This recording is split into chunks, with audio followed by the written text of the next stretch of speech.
Hello, I'm Edwin Newman. One of the most booming boom towns in the world is Jerusalem. Everywhere you look, something's going up. Under the pressure of immigration and economic expansion, this is true not only on the Israeli side, but in what used to be Jordanian Jerusalem. On both sides, the boom is evidence that Israel is settling in further as what the Israelis confidently expect to be a permanent part of the Middle East. It is not without significance that the larger part of the construction force working on the boom is Arab. That is true not only in the territories Israel has occupied since the Six-Day War in 1967, but in Israel itself. After a quarter of a century, there is no peace between Israel and the Arab states, but there is a ceasefire, fairly well observed, and there is here and there in the Arab world an inkling of greater acceptance of Israel's existence.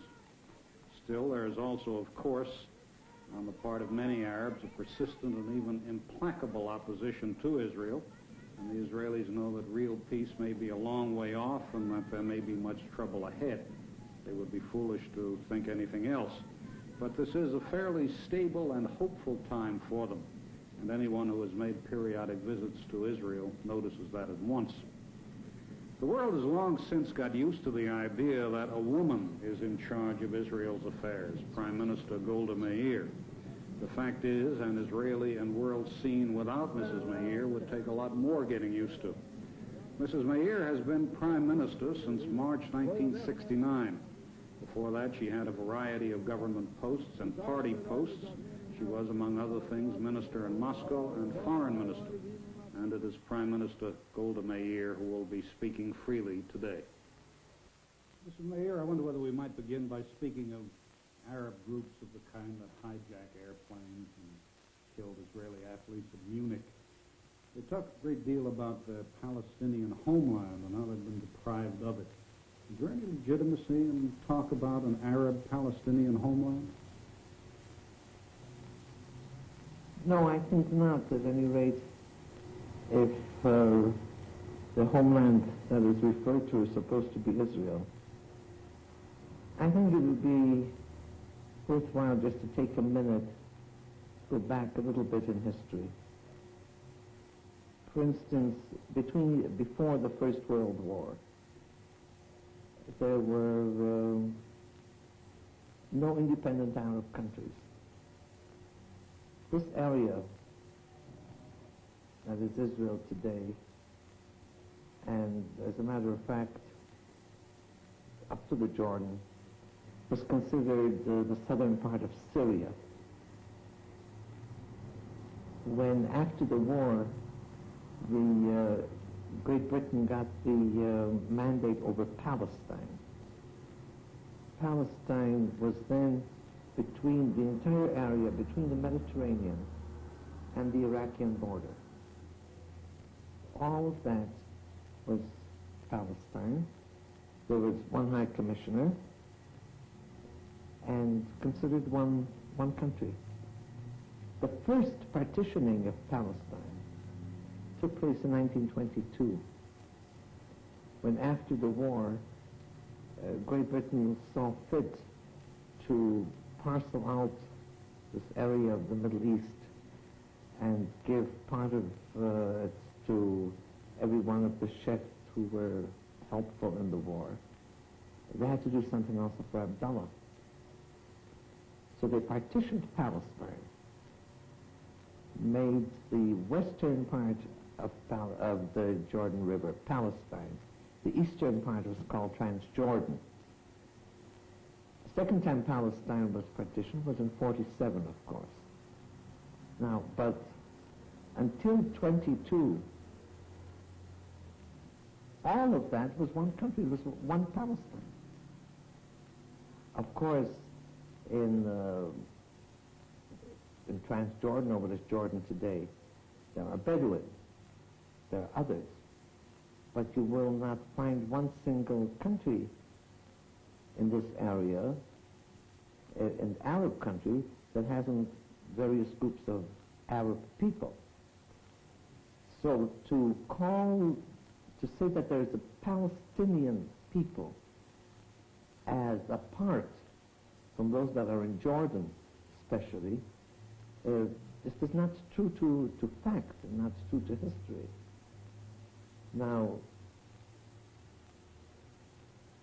between 48 and 67, after the War of Liberation, the Western Bank was later annexed by Abdullah, they were there. They were the majority in Jordan. If they wanted to set up a state, or to call that state Palestine, of course, they didn't have to ask our permission, and we would have had nothing to do with it. Therefore, when they say the Palestinian people want the right to their land, what it really means is to drive the Jews out of this area and take over, in addition to the about 19 or 20 independent Arab countries, all that have been created between the First and Second World War, create one more country instead of Israel. This is really what it's meant. What then is the significance of the acts of terror that we see, the acts of pressure and propaganda of various kinds? Why then do these people behave as they do? They don't want us here. But to my sorrow, it isn't only they that do not want us here. Who are they? They're the people who, because of the War of 48, fled this area into Jordan, into Syria, and other places, and have never been resettled. They were refugees. And certainly I admit, one has to admit it, that as far as from the humanitarian point of view, there are groups of hundreds of thousands of people who have lived in camps for so many years under miserable conditions. Why haven't they been resettled? Jordan actually was not viable without these people. Jordan had a population of maybe about 300,000. Why weren't they not resettled? Some of them were. But generally, why was there not a resettlement of refugees, of the Arab refugees? Because not only the refugees, but the Arab countries themselves felt that they should remain in their camps. They should not be resettled. It was one of the weapons against Israel. There were military measures, there's economic boycotts, and one of the methods was to keep the refugees in the camps, feeding a hope that someday they'll march into the country and march us out. So they don't like us. They don't want us here. Our Arab neighbors, to my sorrow, have not yet acquiesced to our existence. They're for wars. And it's all one problem, really, that the Arabs in this area, in the immediate area, are not prepared to live in peace with us. Mrs. Meir, it appears from what you say that you accept that Palestinians, or whatever you want to call them, refugees, have been made victims one way or another, that they have a legitimate grievance. What can be done to meet their grievance, then? They have become victims through the fact that after the United Nations in 47 decided on the partitioning of Palestine, mind you, west of the Jordan River, into a Jewish state and an Arab state, we accepted, and the Arab countries did not. And there was war. Can't imagine that there ever was a war without refugees. The difference is, in this case, that the Arab people who fled the area that became Israel afterwards were actually among their own people. For instance, we Jews are a classic nation of refugees. But when we were refugees, we were amongst strangers with different people who have different religion, who spoke a different language, a different culture, entirely different. These people are among their own people. It's the same language, the same religion, the same way of life. The fact that a line was drawn didn't make them any different. And but that they suffered, I accept. The question is, was that necessary? Because during that period, during these years, Israel has absorbed from the Arab countries a much larger number of Jews than the number of Arabs that left this area. Nobody speaks of Iraqi Jewish refugees in Israel, or Syrian Jewish refugees, or Moroccan Jewish refugees. Hundreds and hundreds of thousands of them. And anybody that knows the situation will agree that there was a greater clash between European Jews that came here, or Israeli Jews who have been here for centuries, generations, and Jews that came from Yemen, or Jews that came from, let's say, the Atlas Hills in Morocco. The only thing that really made us one was religion. We're Jews. We're one the same nation, but no common language, and sometimes centuries apart in culture, and yet we absorb them, and we're one people. Is there anything, Mrs. Prime Minister, that Israel can do to remove this center of infection, really, a source of infection for the whole Middle East? These Arab refugees, these unsatisfied, unhappy people, unsettled, really. Because going around, as I've been doing the last few days, one still sees refugee camps that go back to 1948. Is there anything that Israel can do?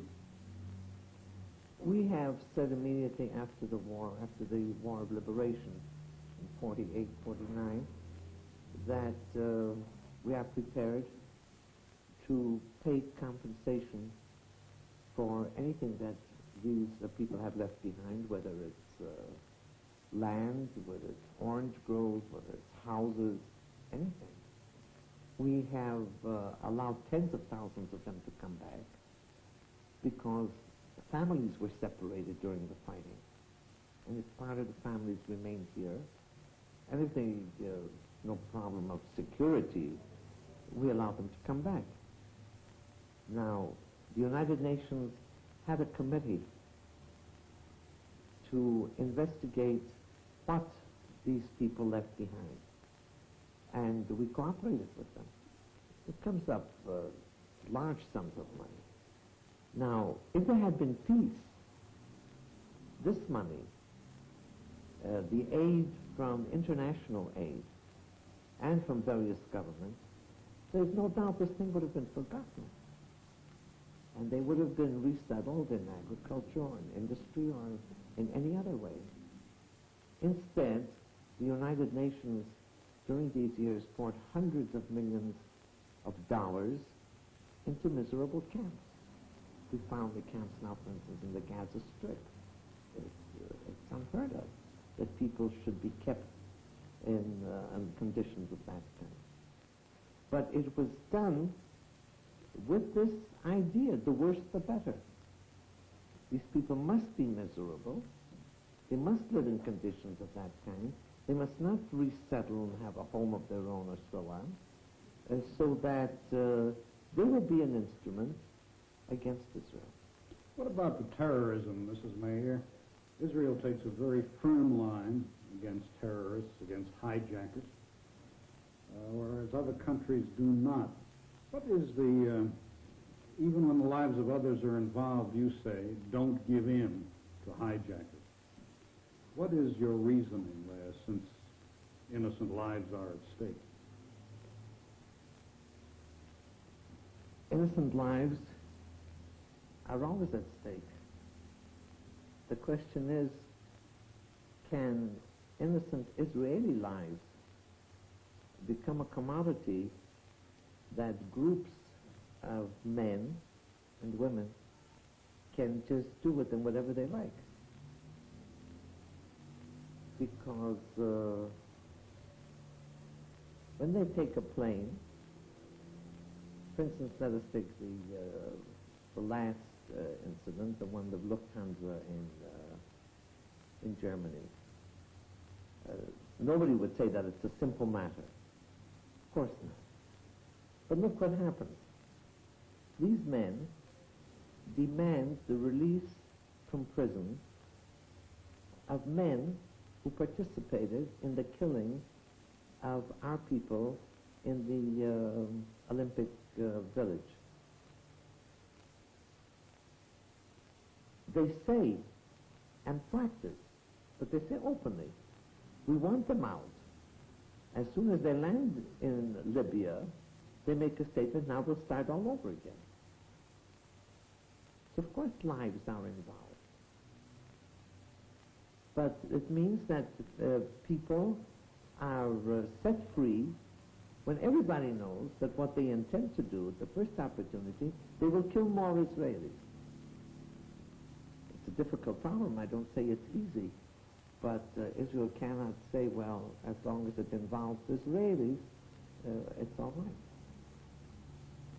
Mr. Meir, it is sometimes suggested that terrorist organizations act out of a fear of a solution being arrived at between Israel and the Arab states.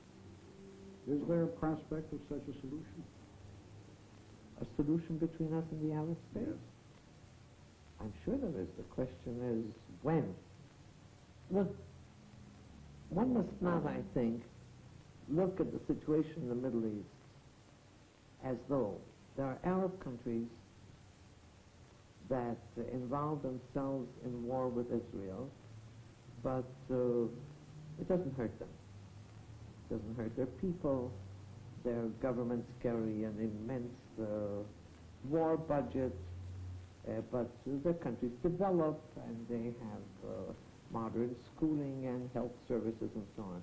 But for little Israel, it suffers. It's too bad about Israel. But it really doesn't matter. It doesn't affect so much the Arab countries. Of course, that's a distorted picture. Because as long as our Arab neighbors are at war with us, certainly they suffer at least as much as we do. As a matter of fact, we have managed with great difficulty to defend ourselves and at the same time to build a country which is more or less decent, more or less modern. It's not all that we wanted to happen or that could have happened if we didn't have to defend ourselves, but still we were 650,000 when the state was established. There are 800,000 children in school today, and we have compulsory free education from 5 and now from 4 to 15. There's not one single village in the country, no matter where it is, that is out of reach of a hospital or that there isn't a doctor in the area.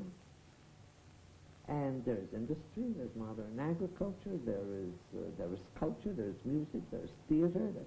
I mean, I say it isn't all that we want. We could have done much more.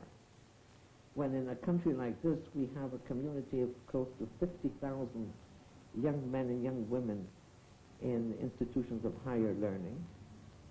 All this without practically one single month, I could say almost, without one single day of peace.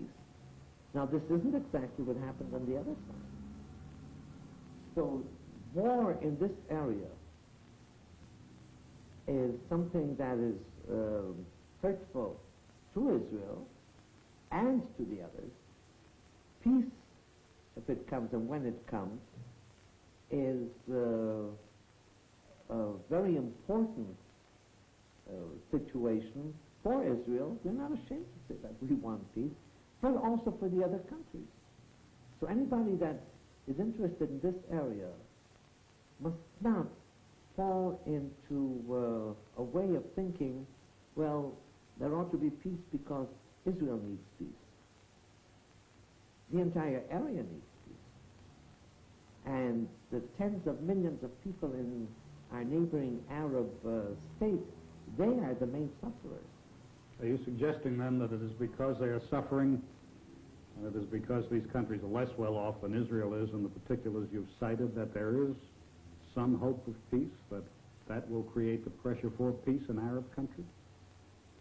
Yes, I don't think that our Arab neighbors will present us with a present of peace. The real tragedy is that the leaders of these tens of millions of people in the various Arab countries do not realize how essential it is for their people. If they did, I think we would have had peace many years ago. Mrs. Meir, can you offer any opinion, any theory about the intentions of King Hussein of Jordan at this point? Well, I think the positive development in this area, as far as our neighbors are concerned, that King Hussein has come to the conclusion, evidently because he said so, that there must be a solution of peace between Jordan and Israel, and I think he accepts that for all the neighboring countries. And he once said, I believe, that another war is another catastrophe, maybe a greater catastrophe for the Arab people. I don't think he has come to this conclusion for Israel's sake, but he realizes what it has done to him and to his people, and knows what is happening in Arab countries better than I do. He knows that from his close contact with them. Well, that's a very positive development. The next thing that King Hussein, I think, has to do is to realize that since the war was brought on Israel by his participation as well as Egypt and Syria and so on, he cannot expect and must not expect that everything goes back exactly where it was before he entered the war and attacked Jerusalem again, as his grandfather did in 48, and attacked other parts of the country. When he comes to that conclusion, then we're really on the way to peace. How close can he get to the situation as it existed before 1967? Well, that can only be done in negotiations. It's a well-known fact that Israel has now drawn maps, and we don't play games with ourselves. It isn't that we don't have ideas. We have it. But the basic idea is, all other ideas are based on one idea, that we want peace with our neighbors. And what we want to gain in peace, as far as territory is concerned, is not territorial annexation. What we want is change in territory to the extent that it is essential for us to have borders that promise greater security than what we had before. One gathers, Mrs. Prime Minister, that with Jordan it would not be a great problem, but that you would, for example, insist on holding the Golan Heights taken from Syria, and that might be a much more ticklish problem than the Jordan problem. I don't want to negotiate on a television program. No, I don't want to say to King Hussein that with Jordan there is no problem, because I don't think I would be honest if I said so. There are problems. I have to see his side of it too. There is Jerusalem. Not that Jordan had any claim in Jerusalem. It was never decided that Jerusalem, or part of it, should be Jordanian. What happened in 48 was, by this breaking of this terrible principle of the inadmissibility of conquest by force, we were weak in 48. Jordan was much stronger. The Arab Legion was a good army at that time, led by British, trained by British. and they took part of Jerusalem. So I don't think he ought to get it back. I'm sure he won't, but he wants it back. That, at any rate, from his point of view, it's a problem. Then again, the Western Bank, you can't expect us to restore the boundaries where they were before, so that we again have about 12 miles between the sea and the former border. There are problems. They're not problems that cannot be solved. I think all problems between us and our neighbors can be solved. Why should the Golan Heights be such a serious problem from Syria unless they again want to be in a position where they can shell our villages in the valley? If they had no intention of that kind, and if they hadn't done what they did for so many years, there would have been no problem. Now they want us to come down again. Come down from the hill to the valley so that they can put up their guns up above. That's a problem. Mr. Meir, one often hears that Arab leaders would find it very difficult to make peace with Israel if they could not themselves survive politically, maybe survive at all, if they did make peace. That's thought to be particularly the case in Egypt, for example, and, well, to name another one, Iraq. Could a man like President Sadat of Egypt survive if he made peace with Israel, do you think? Is that something you have to think about? I think we all have to think about it. The question is that our primary responsibility for Israel? What happens in these countries? Of course, one of the sources of the tragedy is the regimes. They're not democratic regimes, they're dictatorships. Each dictator, in order to keep himself above water, promises his people various things.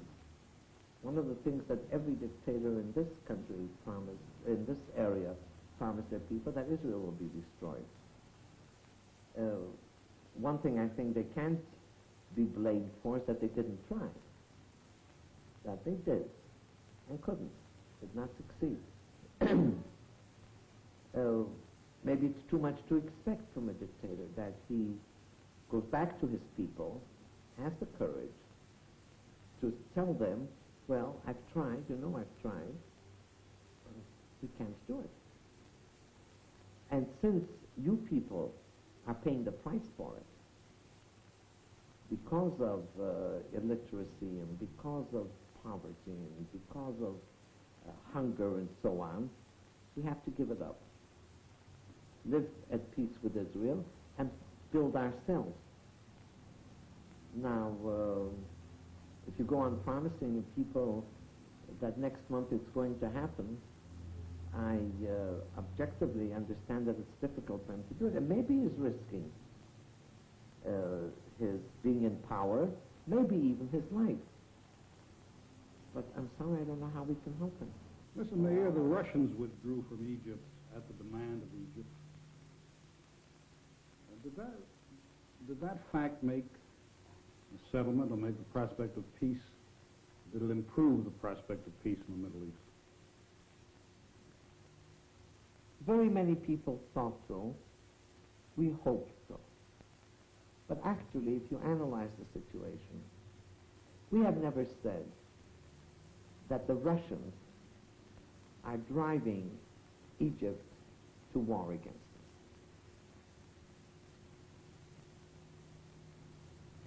I think for two reasons, to be fair to the Russians. I don't think it's a major point in their policy to destroy Israel. What they wanted to do is to buy themselves, or to buy their entrance into the Middle East on the basis of feeding Nasser or any other Arab leader what he wants most. And in 1955, they found that what Nasser wants most is not tractors and not modern industrial plants and schools and so on. What he wants most is the tanks and planes in order to destroy Israel.